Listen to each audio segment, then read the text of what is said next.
Hey there, StarCraft fans! It's Falcon Paladin coming at you with yet another edition of StarCraft Brood War Remastered. Today, gonna be Sharp versus OP Clan Fox here on Slyphid. Left side, our White Terran. It is Sharp. We know this guy. He's got 1,000 APM right now. And on the right side, we've got ourselves a Teal Protoss. It is OP.Clan Fox. Alright, man. So I think this is just OP. I'm not entirely sure if it's OP.Clan Fox is their name. But there is a clan named Fox from Korea, so I don't know. I'm just going to call him OP for this cast. I got this replay from RJB, bringer of replays for the Falcon Paladin channel. Go ahead and check him out at RJB TV. Just search RJB StarCraft, and you will find him. Oh, okay. So it's going to be a proxy gateway kind of day here, OP. The Barracks and Apple are watching, both from Clan Eros. And this is just splitting the difference between this spawn location and this spawn location that we can't see because of the fog of war. All right, man. So we are being aggressive here. I do like aggressive openings. We don't see enough of them in the games that I cast, but that's just because I like to cast 20-minute games or more, or sometimes a little bit less. And in order to get to that point, you just need to survive the aggressive opening, which doesn't happen very often. Or the counterattack, if your aggressive opening fails. Okay, so barracks coming up inside the main base. Later than the gateway, Probe says, alright. Dang it. Should have put my pylon here. Anywho, Zealot on the way. Artosis' blood pressure is rising. He doesn't know why. But there's a Zealot about to show up at a Terran's base before the barracks is done. Maybe not before the barracks is done, but before a Marine can pop out. Anyway, hope you guys are enjoying the cast. Hope you're enjoying the channel. I'm Falcon Paladin. I'm here 5 times a week with Brood War content. So if you're into that kind of stuff, feel free to check it out. Come on over. Hit that like button, hit that subscribe. And here comes Los Zelota. Coming on in. There's a Marine in production. Okay. Alright. Smart. You want to make one Marine at least. Can the Zealot get here before this guy pops? Yeah, it's very close, though. So, I mean, it's not really. The Zealot's getting work done before the Marine finishes. He's just inside the main base. Is what's happening. And yes, is... No. Oh, no! The first Marine just straight up died! Oh, no. Oh, no. This is a really bad opening for Sharp right here. We're going to put on health bars. Oh my gosh, the SCVs are taking some hits. Okay, another Marine pops out. Now, you shouldn't die to this Zealot anymore. Just really shouldn't happen here. Oh my gosh, another Zealot came in. Okay, no promises. No promises anymore. Okay. Oh, so, okay, what? Look, it is 14 to 10 workers, so you're watching this and going, man, a lot of Zealots are sure dying here. And that's because OP here sacrificed creating extra probes. Oh, that Zealot got that SCV got a Zealot kill. Yeah, sacrificed a lot of probes to make this happen. So this is not, right? That's what cheese is all about, is it sacrifice economy to try to kill your opponent early or do enough damage that they're behind you. Or maybe just win outright, I don't know. But I love the follow-up here. We saw that. We did see that, right? We saw the cybernetics core coming in, so it wasn't just going to be Zealots forever, and that's so good here against the Vulture. Oh my god, it's so good against the Vulture. Try to repair. Get the bunker up. Yes, repairing the Vulture is super good. All right, so I think Sharp has survived this early aggression. OP is going to be able to hit this barracks once the singularity charge is completed, but the upgrade is not done yet and won't be for a minute. So we got some breathing room here for Sharp. Woof. That was very well defended. So SCVs killed one Zealot. And I think the other Zealot got killed by either a Vulture or a Marine. And it's 18 SCVs to 14 probes. So not enough economic damage was done. Robotics facility off of one base. This is so darn aggressive. And thanks RJB again for sending this in and letting us watch this replay and letting me cast it, put it on a channel. I'm sure everybody's really enjoying it for sure. Hope you're all enjoying the month of May. That's when this thing is coming up. And traditionally a pretty mild weather month, whether you're in the northern hemisphere or in the southern hemisphere. I'm a pretty big fan of May. And yeah, see that range finished up. We're firing on the bunker. Thank you very much. Thank you very much. Oh, you actually have to repair it though. Hold on. Oh my gosh. Oh, barely friggin' saved that thing. Then a siege tank comes out, and it's like, we're only 2 Dragoons. Oh, there's gonna be 3 though. Hold on. Yeah, there you go. Getting hits off on these siege tanks. Dragoons do not have the upper hand against siege tanks for most of the game. But when it comes to the first 5 or 6 minutes or so, they totally do. And robotic support bay. Dude, this is one base to one base, utter aggression here from OP, and I am here for it. I like this from the Protoss very much. When everybody just kind of gets up to 3 or 4 bases, and the Protoss gets 5 bases, and nobody really bothers them at all, and the Terrans just working on getting their 3 and macroing, and there's this very quiet. This is not very quiet. This is very loud. Ooh, gets one of the siege tanks, and we talk about this all the time. If you're in a PvT, killing siege tanks early is one of your main goals in life. If you're not doing that, you're doing it wrong. Dude, these Marine down, Vulture down, Dragoons, not super healthy, but not in the worst position ever in the world. Siege mode is on the way, but it's pretty far back. There's a Reaver in production too. Here at the robotics facility, there's a shuttle moving out. Interestingly enough, it's empty. It's like, wait, hold on. I actually need to have something in me. There we go. So going back to pick up the Reaver. And yeah, this is tough micro for Sharp right here, because you want your unsieged siege tanks to hit the Dragoons without taking damage on the other side. So it's tricky. Tricky, but you can definitely pull it off if you're elite, and Sharp is one of those players. I like getting a Wraith here. He's like, you know what I expect is probably a Reaver follow-up from this Protoss. This is a good map for Reaver drops. We've seen it a whole bunch in PBTs here on Slyphid. So if you're ready for it, it's not going to kill you as fast. Pro tips. So here comes the 1 Reaver shuttle. And Sharp wants to expand, and there's still not an expansion here from OP. It doesn't have the money for it either.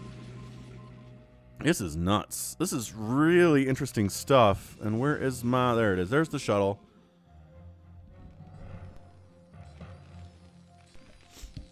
And yeah, this thing's ready for it. He's like, what up? And there's a Wraith here too, so the shuttle's just dead.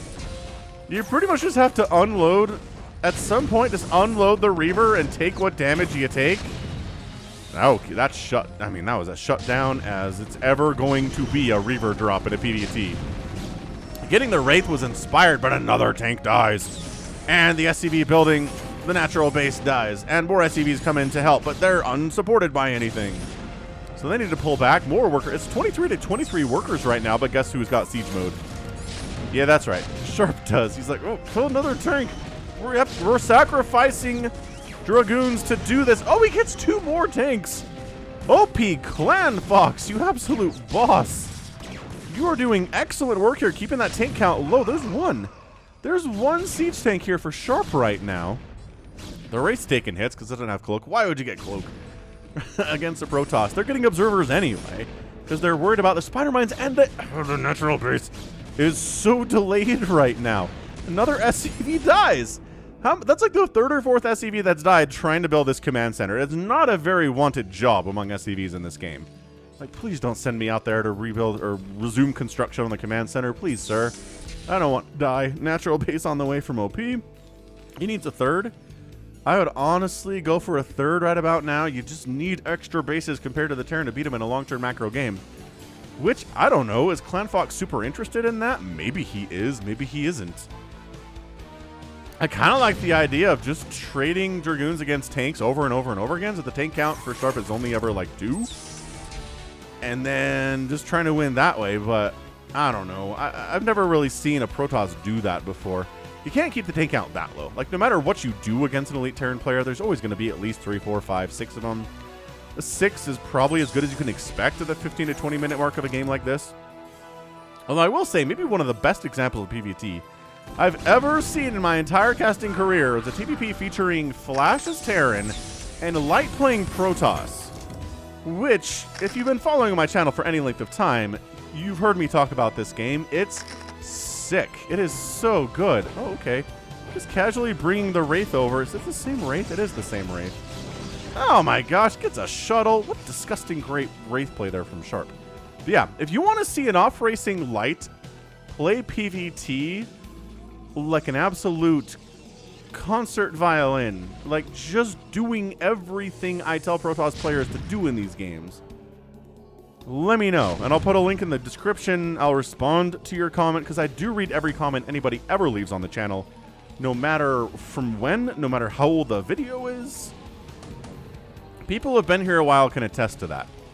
If you go to my oldest video on the channel and leave me a comment, the YouTube's comment feature on the YouTube Studio will tell me about it and be like, hey, this is the most recent comment on your channel, and I'll see it, and I'll be like, oh yeah, my terrible quality Hearthstone videos I was doing back then before I pivoted to StarCraft pretty quickly.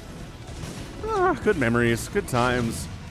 Had a terrible microphone, didn't know what I was doing, but you gotta start somewhere. And I mean, I don't know, let that be inspirational, right? You gotta start somewhere. So there's something you want to do. Are you gonna be good at it right away? Maybe, but maybe not. And if you're not, if you keep doing it, you will get better. Will you get good enough that you get 800 million subscribers and you're the next PewDiePie? Probably not. There's really only one PewDiePie. But you can develop a following. You can make it into a nice, you know, a nice little side gig for yourself, like this is for me. I mean, I do have a day job. I've never gotten the success with this channel to where I can just totally quit the day job, obviously, but that's okay. Day job's not that bad, and I like doing this in the evenings, right? It's fun for me. I mean, if I didn't like casting StarCraft, I would have stopped a long time ago. So trying to just shuttle scout out what's out here. There's your third base coming in. He takes the minerals only base. He has observers. Why didn't he clear out that spider mine and just take this one? I don't know. This one kind of sucks because tanks can set up here and kill your base. Low ground siege tanks that can shoot up to the high ground and kill your expansion is really bad. Like this one too. You expand here. Oh, tanks down here are murdering it. It's really hard to dislodge them from that position.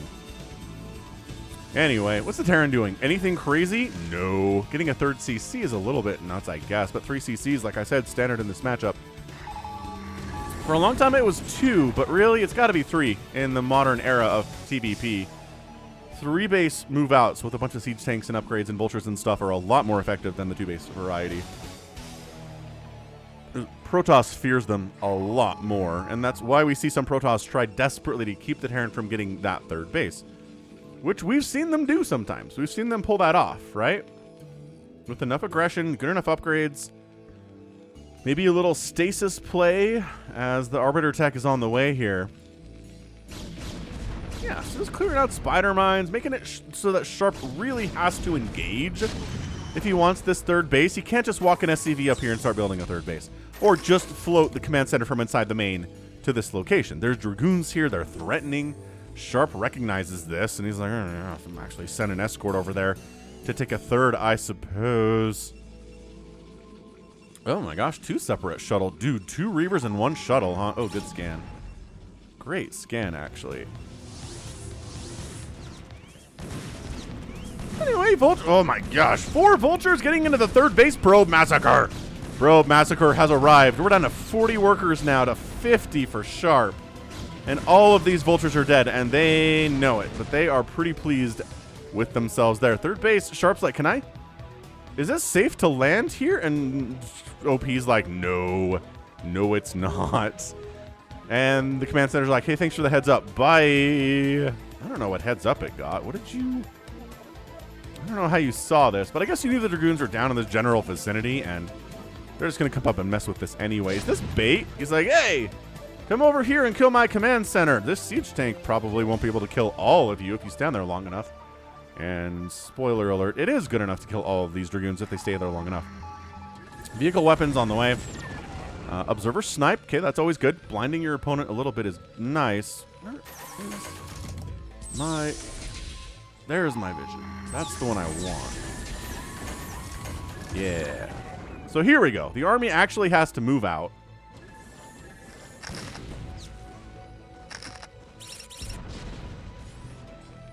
Wait. Reaver in here? Oh, there's Zealots in here, and there's Reavers in here. I was like, I'm hearing explosions. Ah, yes. Let's not forget about the Reavers. Okay, Wraith is up. This Wraith... Oh, the Wraith died. Oh, but got picked off. Okay, so Shuttle gets picked off in the end there. Yeah, a couple SCVs died there for sure. Pretty good drop.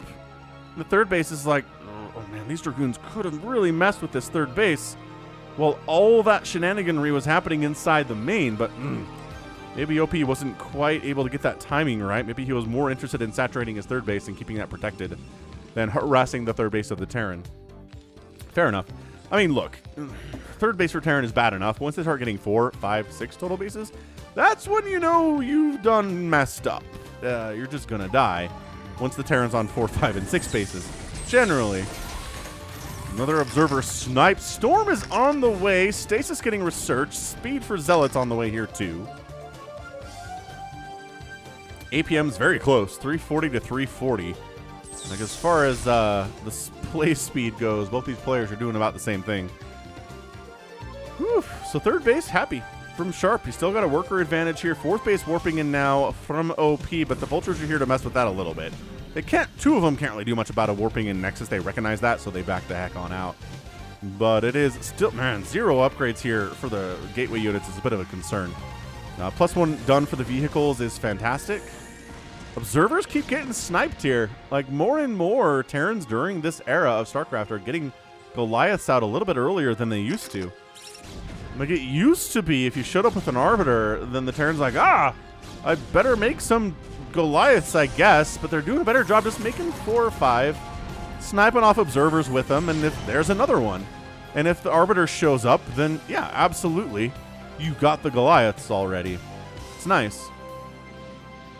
It's not all Vultures tanks all the time, like a lot of the more classic PVTs that I've cast on the channel from, you know, the 2008, 2009 era of StarCraft is concerned. Like, honestly, a lot of those games, it is pure Vulture tank. And then a carrier switch happens, and the Protoss is like, surprise, 8 carriers, and the Terran's like, rah! And like, okay, having 4 or 5 Goliaths isn't enough to really stem the tide, but, you know, do a little bit of work there, buy some time for the rest of your Goliath brethren to be produced and whatnot. Yeah, no.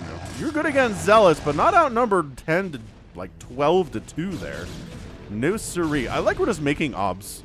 Like there's just obs in production all the time from OP. Because he keeps losing them.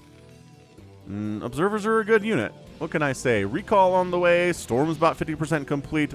Science vessels coming in from the Terran player. Got his 3 bases. Oh, and he wants more. He wants more. He's getting a 4th base up here. It's only minerals, but hey, you're could be making a lot of Vultures anyway. And from the early aggressive opening, it's really kind of settled into more of a macro PvT here. Right, 166 to 170 supply in favor of OP. Everyone just sort of macroing up. Suddenly we have giant, huge armies instead of small-scale army attacks. Yeah, Arbiter's in production, and we've already got one out here, too. We can hear that cloaking sound, which is oh so iconic, as part of all of the sound design for Brood War. So good. It's just all so good.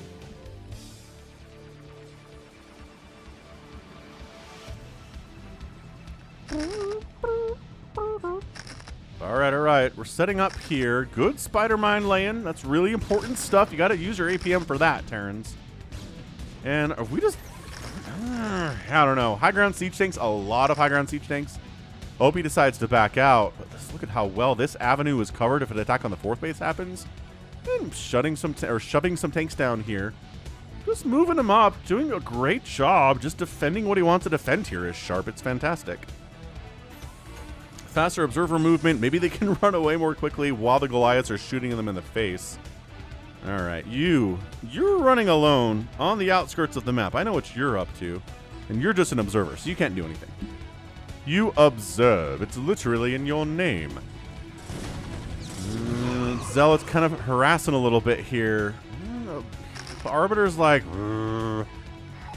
there's a lot of army situated right about here.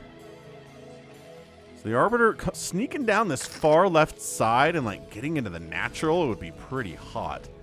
They're all the way down into the main, and I think that's what Sharp is thinking about. He's like, oh, if there's an Arbiter up around this place, I need to defend everything, or maybe we just won't defend any of it. We'll decide to move out. This Arbiter being patient is really fantastic for OP, actually. So, ow, ow, ow, Recall! Bam! Fourth base, an instant utter loss here. +1 Dragoons. All target firing, and a few Zealots in there too. And Sharp says we gotta go. Let's move out here. We're maxed out. We've got a decent bank. We got the +2/+1 upgrades. Let's move! Storm is up. Zealots in the front, trying to do what they can against these siege tanks, but the Vultures doing their job of keeping the Zealots at bay. Decent stasis, only catches a couple of tanks there. Not the best one of all time, and still Sharp's on 3 bases, so he's not a dead man by any stretch. Not by any stretch of the imagination at all. 158 to 150 supply. It is very close on supply, which is not great for the Protoss, but he does have the 4th base, and he does have a 5th base, which is done with some cannons supporting it too. A lot of Protoss will skimp on these cannons on these outer lying bases, and like 4 Vultures show up and everything dies, but this is actually a bit more. Remember what I said about the low ground siege tanks on this map? Yeah, it's brutal. It is not a good feel if you're a Protoss. Sharp might just have enough here. Are we trying to set up for a recall? We're trying to set up for a surround. Coming from the top side and coming from the bottom side, and he's not going to save this base. It's way too late for that. But he decides to send some cloaked Zealots up here anyway. Oh, the scan instantly pops in. But Zealots, okay, couple tanks die. Some Zealot bombing there too. These guys need to go. I don't know if they're waiting for a recall or something. Oh, and siege tanks are wrecking this base here too. This is tough. This is really tough for OP all of a sudden. And again, we're talking about Sharp. He's one of the great Terrans right now. Coming from the north, coming from the south. Observer, if it's not providing cloak, it needs to pull back because there are some anti-air units here with Goliaths, but not anymore. So 2 Nexuses go down. 2 Nexuses die for OP, but a lot of the Terran forces get wiped out. It was not an easy victory for OP, though. He is also around 150 supplies still. These Vultures know they're dead, but they're just going to try to kill as many Dragoons that come up this ramp as possible. As Terranly possible. Look at this base from Sharp. He takes the high ground 4th. Instead of this minerals only 4th, he replaces it with one that has gas. I love that from him. And then maybe expanding down here too. That'd be pretty good. Pretty good.